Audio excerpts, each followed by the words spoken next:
Melatonin. Welcome to my sleep series. Today we're talking about the supplement melatonin. So it's probably one that you are familiar with, you've heard of, perhaps you even use it. So today we're going to talk all things melatonin. So I want to share with you guys before we get started talking about the 5Ws, if you will, about melatonin is I want to make sure that you guys are smart when you're looking for where to buy your supplements and don't just get them off of Amazon, for example. Like really do your research to make sure that you're getting a quality supplement. My also caveat out there is talk to your doctor. If you have underlying health conditions or other things going on, you want to make sure that what you're taking isn't going to mess with what's going on with your body.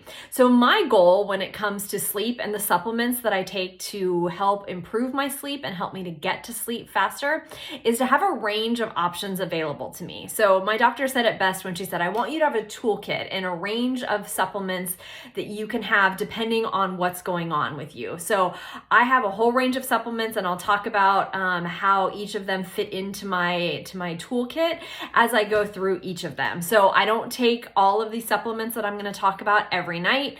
Some of them I only take when I'm swapping from a day shift to a night shift. Some of them I'm only taking when I'm trying to get back onto days, for example. So we'll talk about that more. But my goal with these supplements is to have a range of them available to me to use when I need them. Okay, so today's supplement that we're talking about is melatonin. And what I'm gonna cover for melatonin, I'm gonna talk about what it is, what it does, how it does it, how much you should take, and I'm not gonna tell you what to take, I'm gonna tell you how much I take because it could be different for everybody, where you can get it, my experience with it, and then some final key takeaways, okay? So melatonin, here we go.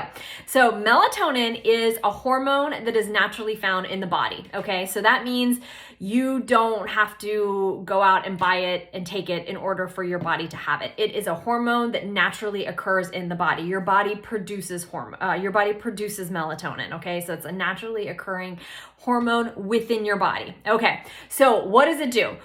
Melatonin regulates your day and night sleep cycles, okay? So I'm gonna just quick look at my notes to make sure I get this right. So when it's dark, your body produces more melatonin, which signals your brain that it's time to go to sleep, okay? So as it becomes later in the day and darkness hits, that's the sign to your body to push out more melatonin to get you ready to sleep.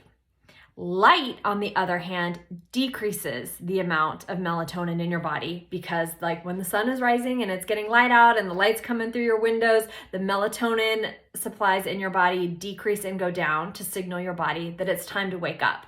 So that's how melatonin works. It helps regulate our circadian rhythms to let us know when it's daylight and we should be awake or when it's nighttime and when you should be asleep. So where that becomes a challenge is things like shift work, jet lag, working extended hours. So all of that can kind of screw with our circadian rhythms and confuse our bodies when it comes to melatonin. So that's what melatonin is and what it does. So what form does it take? Melatonin comes in all different forms. It comes in pill, capsule, it comes in drops you can put under the tongue. It comes in gummies that you can have. I haven't tried the gummies. I wonder if the gummies are good. In terms of how much to take, generally what I've read is anywhere from 3 to 10 milligrams at a shot. So right now when I take melatonin, I take 10 milligrams. That's what I take. If you're starting out, and again, in consultation with your doctor, I would try on the low end and then work your way up, see how your body reacts.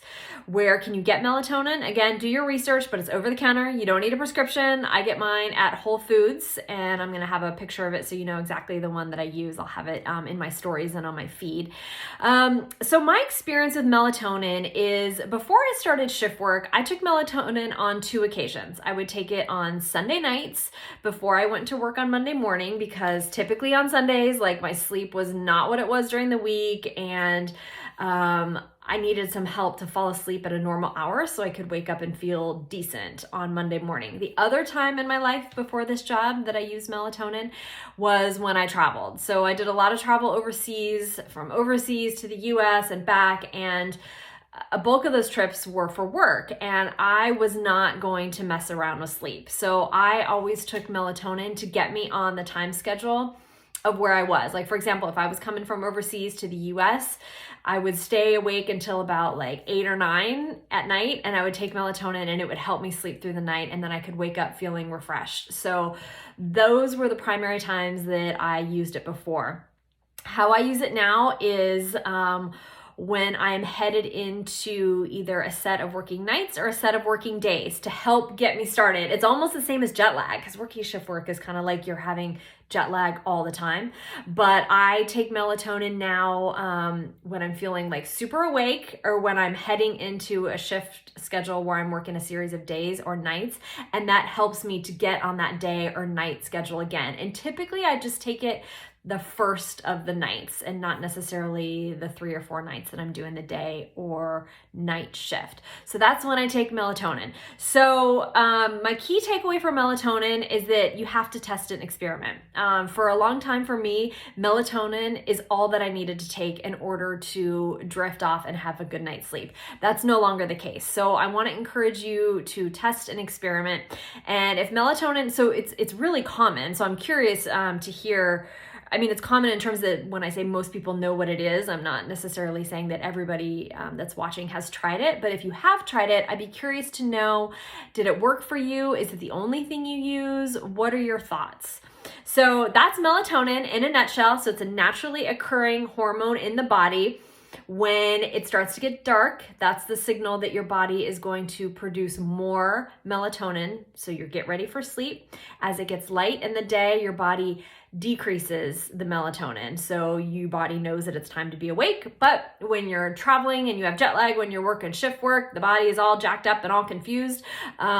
If you have trouble sleeping, melatonin can be something to help ease you into sleep. So I always liked it, to be honest, because I like the thought that it was natural and already occurring in my body. So for me, taking melatonin was like an easy, natural thing to do, because I wasn't introducing anything that was foreign in my body, if that makes sense. So I've always been a fan of melatonin. I just can no longer use it on its own right now. I need to use other supplements as well. So that's what I wanted to share with you guys about melatonin, and I look forward to sharing my next sleep supplement with you tomorrow. Have a great day.